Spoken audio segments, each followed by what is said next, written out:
السلام علیکم ورحمت الله وبرکات.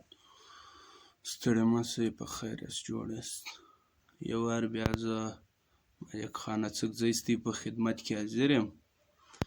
دوستانو چې کوم کوشنیان پر سر یې داسې کوم بړي راختلي نه ویښتان یې ختلي کوشنیان، دې ته په اردو کې بالچور وایي، پښتو کې نو موږ څه ورته وایي، ویښتان ختلي به ورته وایي. کوم کوشنیان دا ویښتان ختلي د دې دپاره یو اسانه شی شته، نه ډاکټر غواړي، نه ټوپان غواړي، نه خرچې غواړي، بس اسماعیل در موږ ته یې پرې راورسېږي.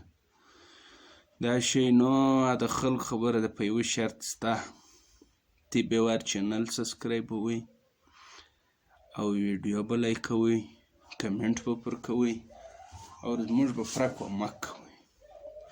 نو بیا پر یوټیوب خلک ډېرې اوږدې او لنډې، موږ ته به بس په پښتو سره خلاصوو، ډېرې اوږدې او لنډې به نه سره کوو.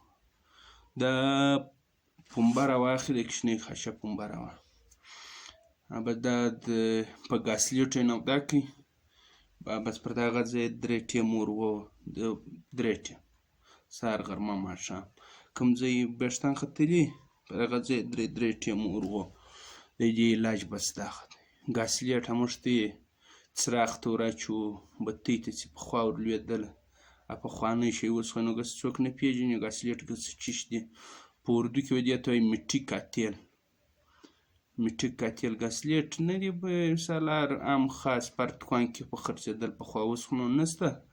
دا ګاسلیټ بس پنبه په نوده کړه، پر هر ځای یې ور ووهه داسې، انشاءالله د دې سره به ډېره فایده یې وشي. نو بیا یو وار یې درڅه کوو، زموږ چینل درسره سبسکرایب کړئ. ډېره مننه. الله حافظ.